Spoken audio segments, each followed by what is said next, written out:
여러분 안녕하십니까? 우리 담임 목사님께서 가정의 좋은 일로 자리를 비우신 이 안식일에 이 설교단을 대신해야 하는 대타로서 첫 번째 대타로서 이 자리에 섰습니다. 아마도 이 시간에 우리 목사님께서 미국에서 실시간으로 이 예배에 참여하고 계실 텐데요. 특별히 우리 어린이들 담임 목사님이 그리우셔도 또 제가 익숙하지 않으셔도 잘 견뎌 주시면 좋겠습니다. 지난 5월 8일이었습니다. 5월 8일에 미국의 추기경이었던 로버트 프랜시스 프레보스트가 콘클라베를 통해서 미국에서 미국인으로서는 처음으로 가톨릭의 교황으로 선출되었습니다. 저는 그 주말 동안에 미국에서 발표한 그에 대한 기사들을 좀 주의 깊게 살펴보았는데요. 미국인 교황에 대하여 미국에서는 이 사람을 어떻게 평가하는지 궁금해서였습니다. 많은 내용들 가운데 흥미로운 몇 가지가 있었는데 그 중에 하나는 이번 교황이 자신의 이름을 네오 14세로 이름을 정했다고 하는 것이었습니다. 교황으로 선출되면 자신의 공식 교황 이름을 스스로 아마 선택하게 돼 있는 것 같아요. 그런데 그는 교황으로서 자신의 이름을 네오 14세로 정했습니다.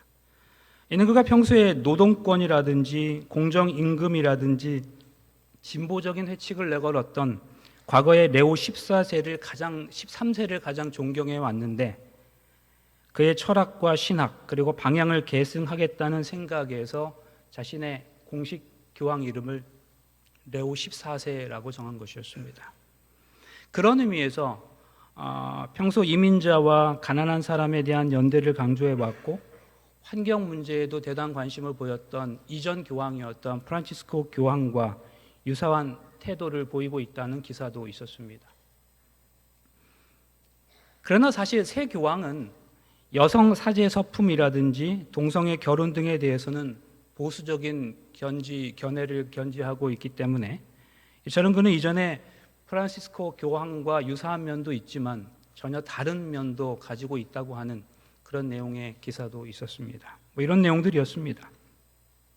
그런데 유독 제가 관심을 끌었던 내용이 한 가지 있었습니다. 그것은 바로 그가 교황으로서 선출된 이후에 그의 첫 등장 장면과 관련한 것이었습니다. 그 자리에서 그가 전통적으로 교황이 공식적인 자리에서 입는 붉은색 케이프 교황복을 입었는데 바로 그 의상과 그리고 그의 첫 미사에서 신었던 검은색 신발에 온 세계가 집중했다고 하는 그런 내용이었습니다.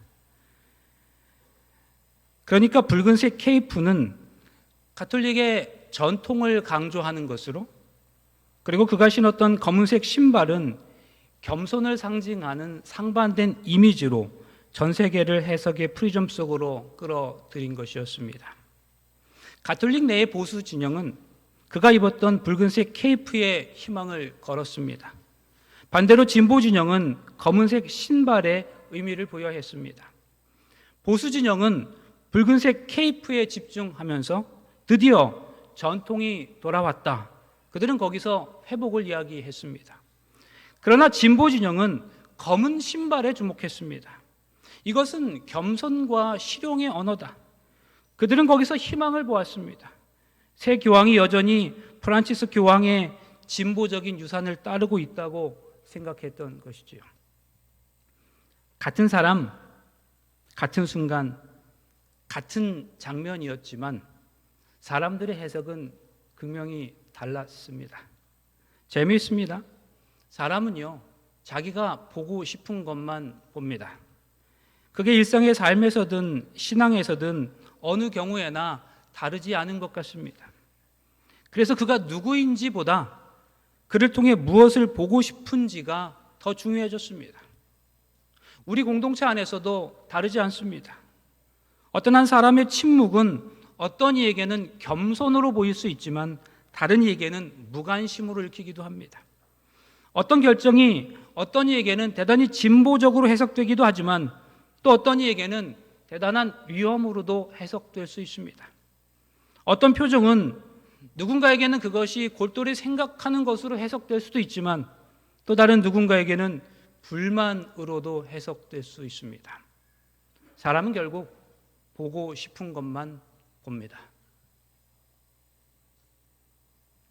여러분 혹시 이런 경험 있으세요? 어느 날 문득 똑같은 노래 가사를 계속해서 흥얼거리는 자신을 발견한다든가, 전에 없이 안 쓰던 표현을 계속해서 사용하고 있는 자신의 모습을 좀 발견해 보신 적이 있으신지요? 우연히 들었던 어떤 노랫말이 머릿속에 박혀서 그 노래의 구절만 계속해서 반복했던 경험을 사실 우리는 한 번쯤 해보셨을 겁니다. 또 그런가 하면 마치 유행어처럼 어떤 표현을 정말 시도 때도 없이, 그리고 그 말을 한 번이라도 더 사용하려고 일부러 대화의 방향을 그쪽으로 유도했던 경험도 우리는 가지고 있습니다. 특별히 우리 어린 아이들에게 그런 경험들이 많은 것 같아요.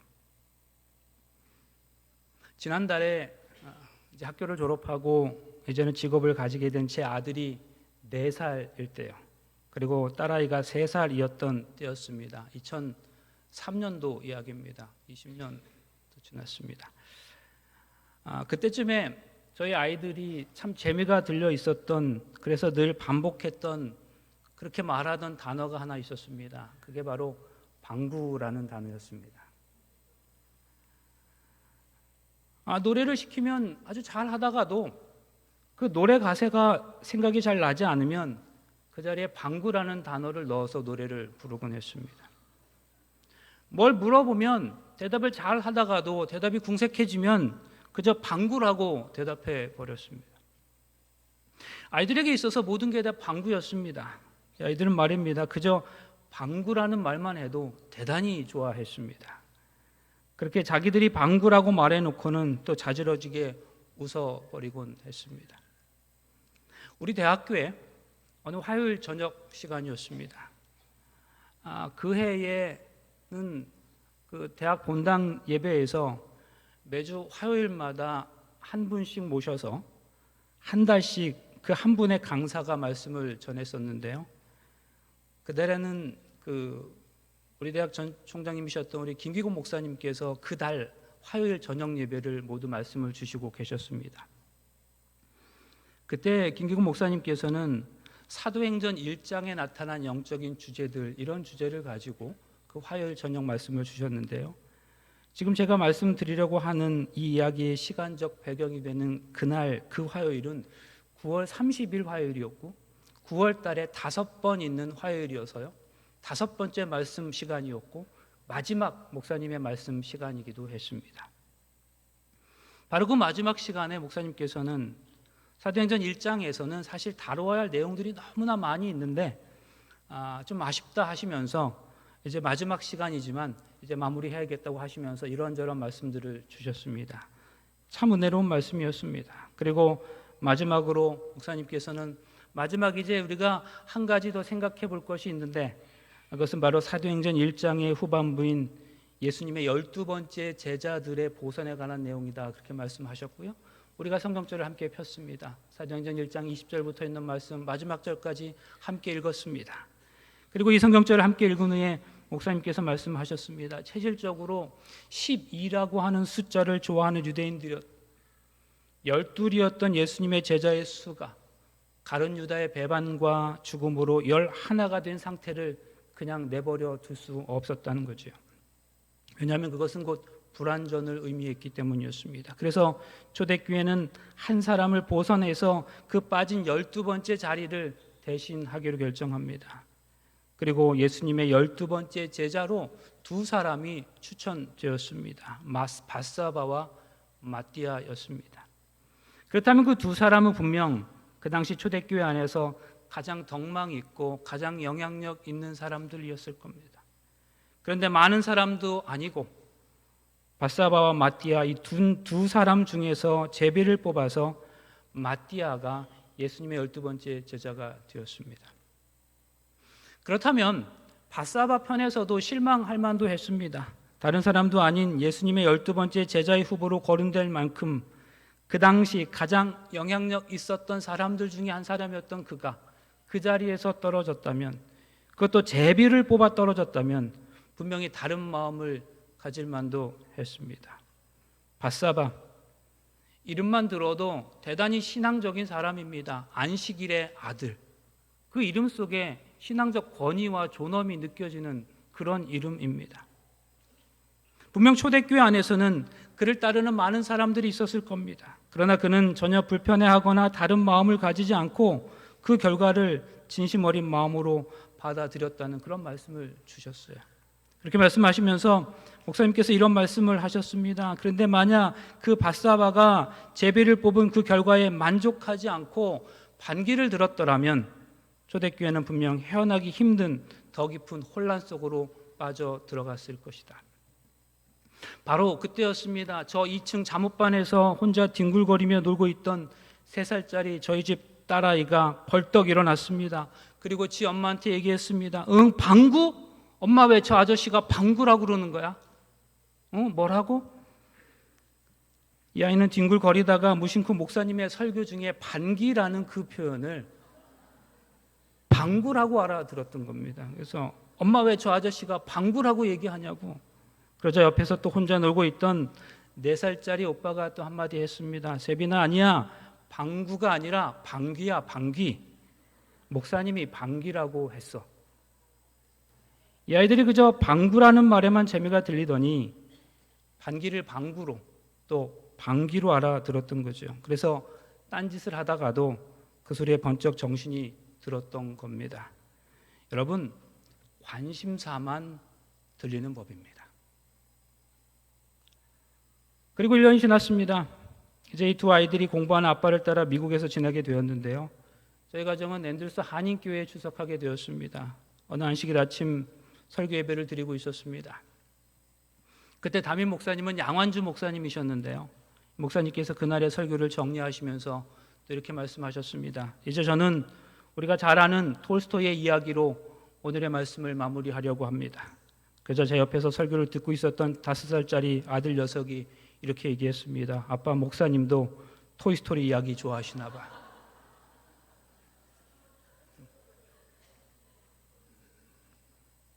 그렇습니다, 여러분. 사람은 자신이 가지고 있는 관심사가 그 사람의 귀를 여는 법입니다. 여러분, 오늘 이 시간 우리의 귀를 열게 하는 건 무엇입니까? 무엇이 우리 삶의 관심사입니까? 무엇이 우리의 귀를 번쩍 뜨이게 합니까? 지금 들리는 그것이 우리의 관심사입니다. 말하기는 오늘 저 여러분의 생각과 귀에, 마음에 아름다운 것, 즐거운 것, 행복한 것이 들리는 안식일, 그런 하루가 될 수 있기를 간절히 소망합니다. 성경을 묵상하던 중에 몇백 년 만에 한 번 나올까 말까 한 그 아이디어를 생각해낸 사람을 만났습니다. 그는 다름 아닌 다윗입니다. 그가 낸 아이디어는 하나님을 위해서 성전을 짓게 했다고 하는 것이었습니다. 그때까지도 이스라엘에는 건물로 지어진 별도의 성전이 없었습니다. 천막으로 된 성막뿐이었죠. 이스라엘 백성들이 광야를 계속해서 이동해야 했기 때문에 그 과정에서 성막을 천막으로 만들었습니다. 그러나 이스라엘 백성들이 가나안 땅에 정착한 이후에는 더 이상 이동하지 않아도 되었습니다. 그래서 이제는 사실 고정된 건물로서의 성전이 있어도 되는 것이었습니다. 그런데요, 이상하게도 이전 그 몇백 년 동안 누구도 성전을 지을 아이디어를 생각해내지 못했습니다. 사무엘하 7장 1절에 보면 여호와께서 사방의 모든 대적을 파하사 왕으로 궁에 편안히 거하게 하신 때에 왕이 선지자 나단에게 이르되 볼지어다 나는 백향목 궁에 거하거늘 하나님의 궤는 휘장 가운데 있도다. 다윗은 법궤를 위하여 매우 장엄한 성전을 건축해서 온 백성이 여호와 그들의 왕과 임재하신 중에서 왕의 임재하신 중에서 하나님께 영광을 돌리게 하기로 결심하였다. 다윗에게서 하나님을 위해 성전을 짓겠다는 아이디어를 들은 선지자 나단은 그의 아이디어에 탐복했습니다. 무엇보다도 하나님도 성전을 짓겠다는 다윗의 아이디어를 들으시고 마음이 무척 좋으셨습니다. 이 아이디어는 하나님을 크게 감동하게 했습니다. 하나님은 마음에 깊은 감동을 받으시고 다윗에게 장대비와 같은 복을 약속하셨습니다. 이제 내가 어디를 가든지 내가 너와 함께 있어 내 모든 대적을 내 앞에서 멸하겠다. 그리고 이제 너와 네 후손은 앞으로 어딘가로 도망 다니거나 이동하지 않아도 되겠다. 그리고 너의 모든 대적에게서 벗어나 평안한 삶을 살게 하겠다. 그리고 너의 몸에서 날 자식들을 내 뒤에 세워서 그 나라를 견고하게 하겠다. 하나님께서 이런 약속을 다윗에게 주셨습니다. 하나님을 감동하게 한 아이디어 하나로 다윗은 당대와 후대에 이르기까지 큰 복을 약속받았습니다. 좋은 아이디어 하나로 본인뿐만 아니라 후손까지도 좋게 되었던 거죠.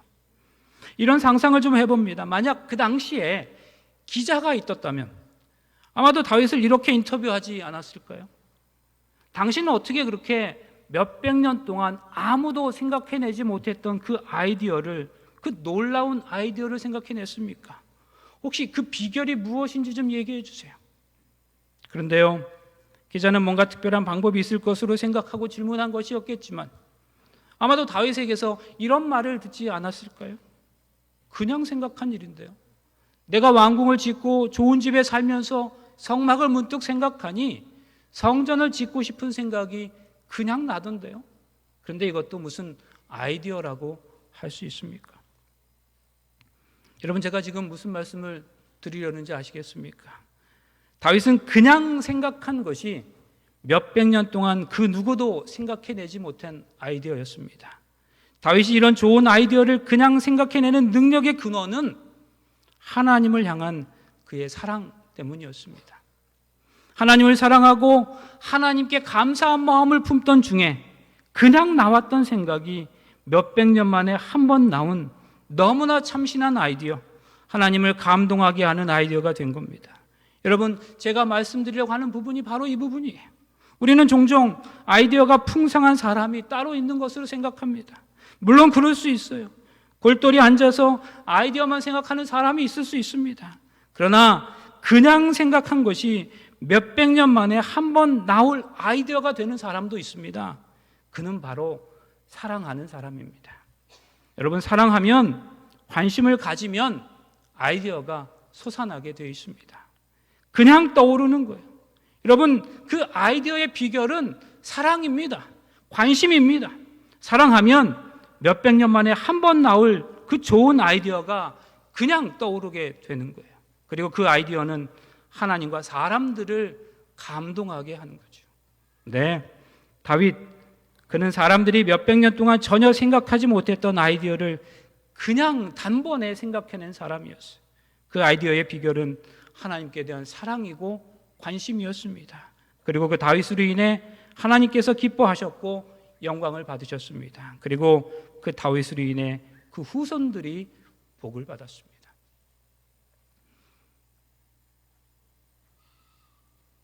사랑하면, 관심을 가지면.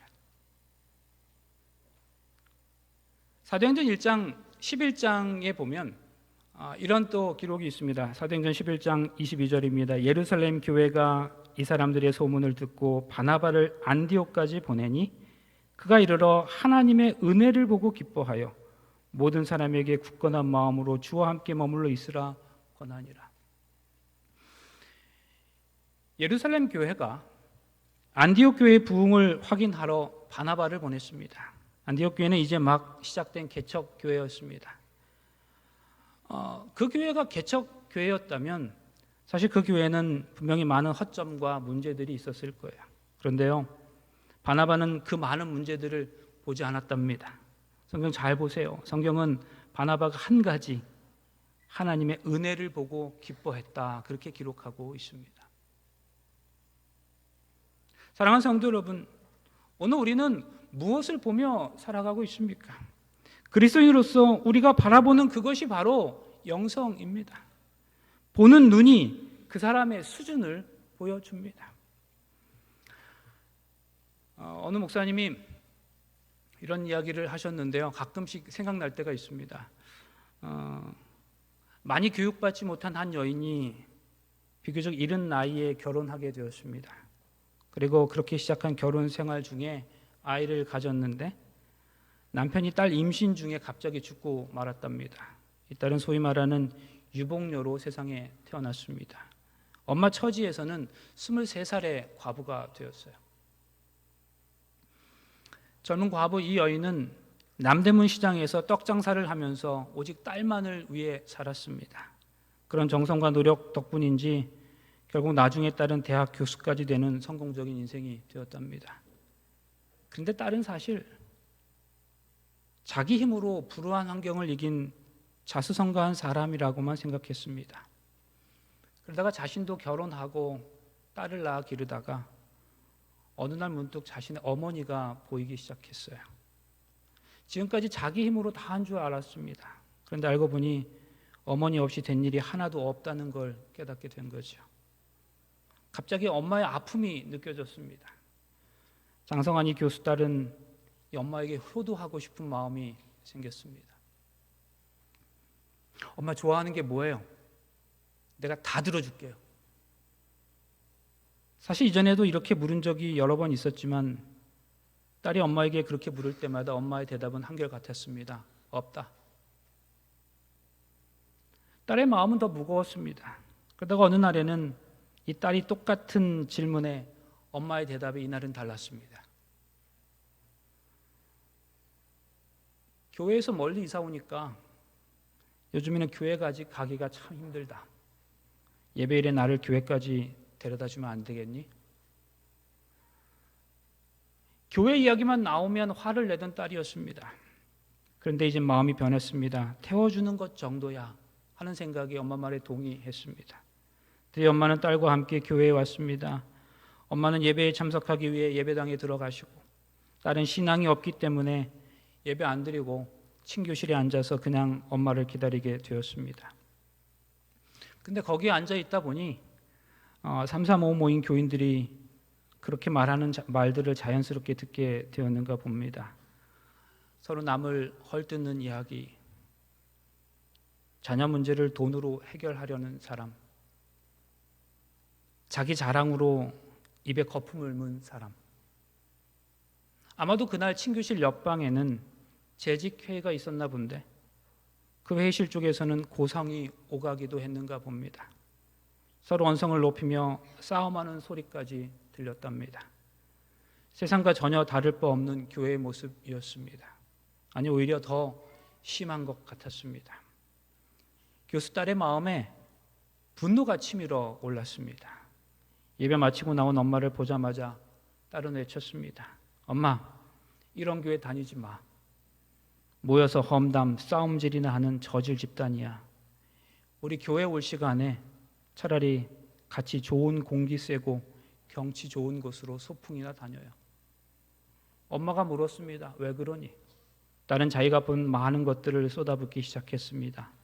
다 들은 엄마가 이렇게 얘기했습니다. 나는 평생 교회 다니면서 주님만 봤는데 너는 딱 하루 교회 와서 참 많이도 봤구나.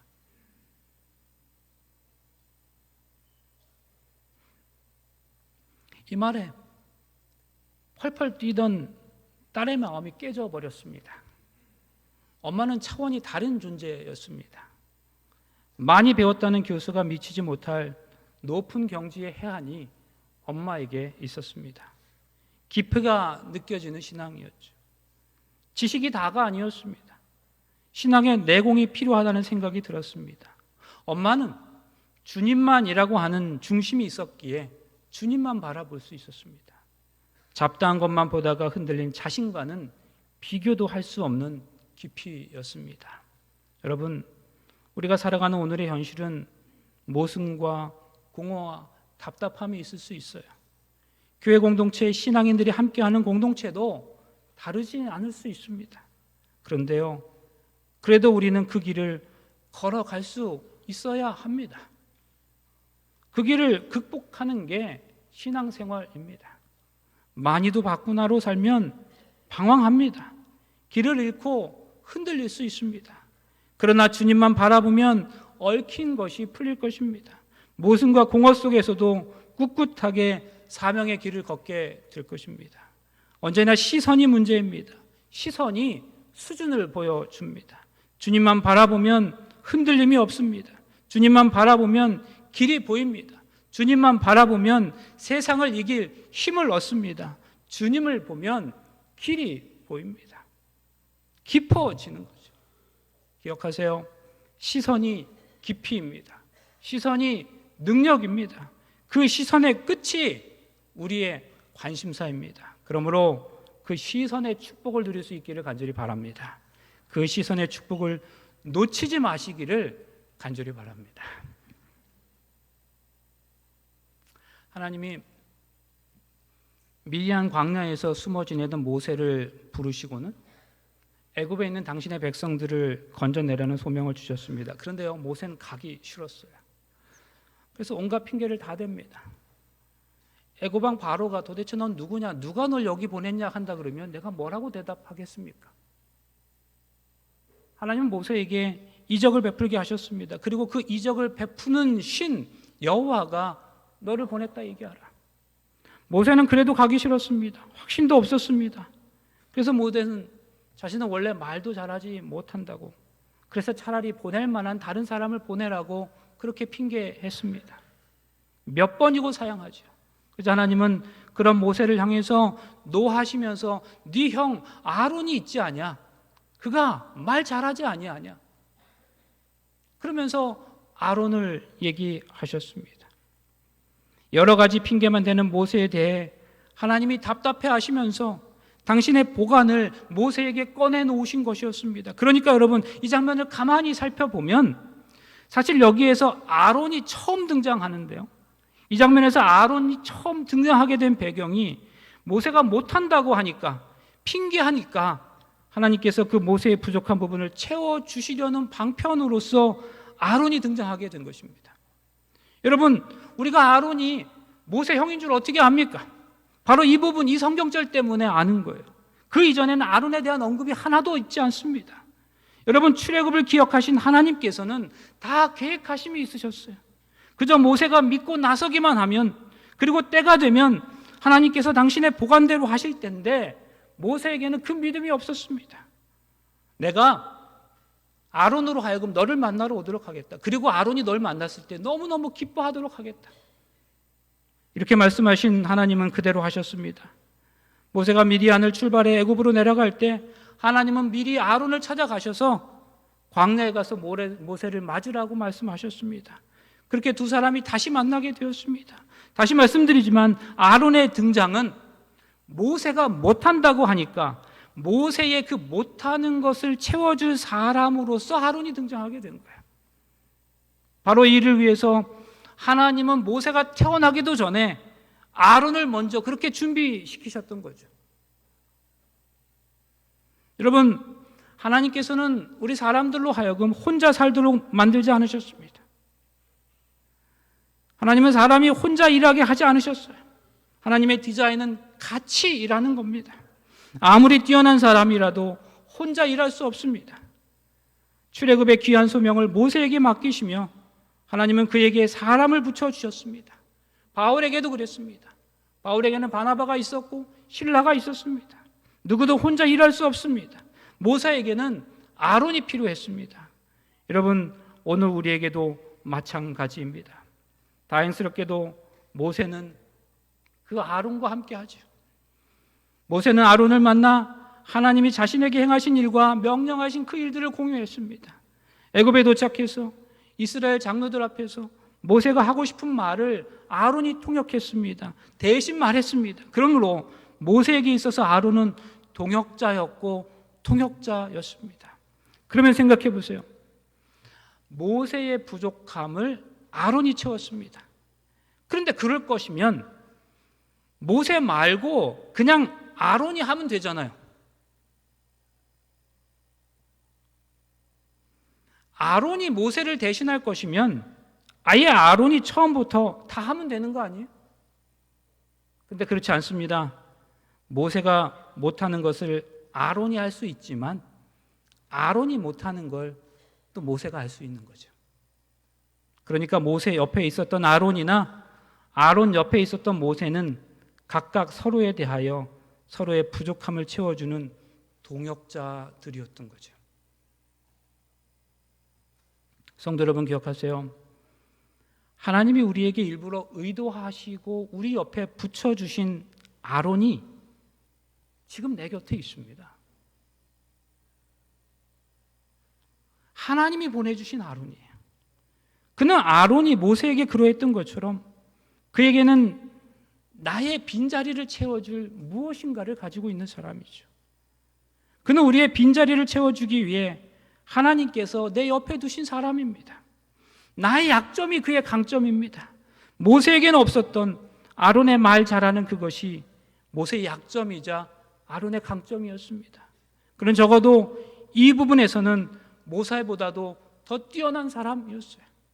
그런데요, 안타깝게도, 정말로 안타깝게도 우리는요, 하나님이 우리를 위해 보내주신 그 아론과 경쟁하려는 경우가 종종 있습니다. 아니, 아주 많이 있습니다. 말 못하는 나를 대신해서 나를 위해 하나님이 보내주신 말 잘하는 그 아론과 경쟁하기도 하고 또 그 말 잘하는 그 아론을 시기할 수도 있습니다. 하나님이 나의 부족한 지식과 지혜를 채워주기 위해 말 잘하고 현명한 아론을 보내주셨는데 정작 나는 그와 더불어 경쟁하며 그를 쫓아내려는 경우가 종종 있어요. 여러분, 그것은 어리석은 일입니다. 그러지 말아야 합니다. 그와 함께 해야 합니다. 지금 우리 주변을 보세요. 우리가 이 교회 공동체 안에서 함께하는 사람들 말이에요. 지금 우리 옆에 있는 사람들이 하나님께서 우리들 각자에게 붙여주신 그 아론일 수 있어요. 하나님이 참모로 보내주신 그 사람이 바로 그 아론일 수 있습니다. 하나님이 만나게 하신 선생님이 그 아론일 수 있습니다. 내가 속한 안식일학교 부서의 부서장님, 장로님이, 집사님이 그 아론일 수 있어요. 또한 부서를 넘어서서 같은 집사님, 장로님 누군가가 나에게는 바로 그 아론일 수 있다고요. 그런데 여러분, 아론이 아론으로 보여야 아론과 함께 할 수 있습니다. 아론이 아론으로 보여야 그와 싸우지 않을 수 있어요. 우리가 인생을 살아가다 보면 정말 눈이 뜨여야 보이는 것들이 있습니다. 아무리 시력이 좋아도 보이지 않는 게 있어요. 하나님이 눈을 열어주셔야 보이는 것이 있습니다. 여러분, 아론도 그 중에 하나입니다. 성도 여러분, 아론이 아론으로만 보여도 우리는 출애굽 역사를 이룰 수 있습니다. 우리는 내 곁에 있는 아론, 그 아론을 존귀하게 여기며 그와 함께 출애굽의 역사를 써나갈 수 있어야 하는 겁니다. 아론을 진정으로 아끼고 그 아론과 협력하는 과정 중에서는 우리 인생의 넓이도 넓어지는 그런 경험을 하게 될 것입니다. 이제 말씀을 정리합니다. 오늘 우리는 사람의 시선에 따라 세상이 어떻게 다르게 보이는지를 살펴보았습니다. 붉은 케이프를 보고 전통의 회복을 꿈꾸는 사람이 있는가 하면 검은 신발을 보고 겸손의 희망을 보는 사람도 있습니다. 한 사람은 같은 교회에서 주님의 은혜를 보지만 다른 사람은 세속적인 갈등과 허물을 보기도 합니다. 한 사람은 주님만 바라보며 흔들리지 않고 깊은 신앙의 내공을 쌓지만 다른 어떤 사람은 잡다한 것을 보고 마음이 흔들리고 길을 잃기도 합니다. 사랑하는 성도 여러분, 우리는 무엇을 바라보고 있습니까? 우리의 삶에서 진정한 관심사는 무엇입니까? 모세는 처음에 자신에게 주어진 소명을 감당할 자신이 없었죠. 그러나 하나님은 그의 부족함을 채워줄 아론을 보내주셨습니다. 아론은 경쟁자가 아니라 하나님께서 모세에게 주신 축복의 선물이었습니다. 그는 모세의 약점이었지만 동시에 모세에게 꼭 필요한 사람이었습니다. 하나님께서는 오늘 우리 각자에게도 그와 같은 아론을 보내주셨습니다. 그러나 안타깝게도 우리의 눈이 제대로 열리지 않아 그 사람을 경쟁자나 불편한 존재로 여기며 살아가기도 합니다. 이제 우리의 눈을 열고 하나님께서 우리에게 보내신 아론을 알아볼 수 있기를 간절히 바랍니다. 우리 곁에 사람을 시기하거나 질투하기보다는 하나님이 우리에게 보내주신 축복으로 인정하고 감사하며 살아갈 수 있기를 바랍니다.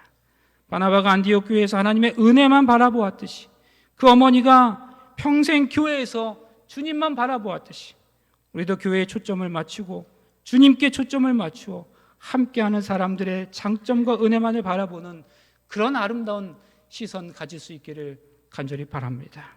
우리가 보고 싶은 것만 보지 말고 하나님께서 우리에게 보여주시고자 하는 것들을 보는 믿음의 시선을 가질 수 있기를 바랍니다. 오늘 우리의 시선이 깊어지길 소망합니다. 오늘 우리의 시선이 주님께 향하기를 간절히 소망합니다. 하나님께서 우리에게 보내주신 그 아론과 함께 손잡고 걸으며 하나님이 주신 소명을 온전히 이루는 저와 여러분이 되시길 간절히 바라면서 말씀을 마치겠습니다.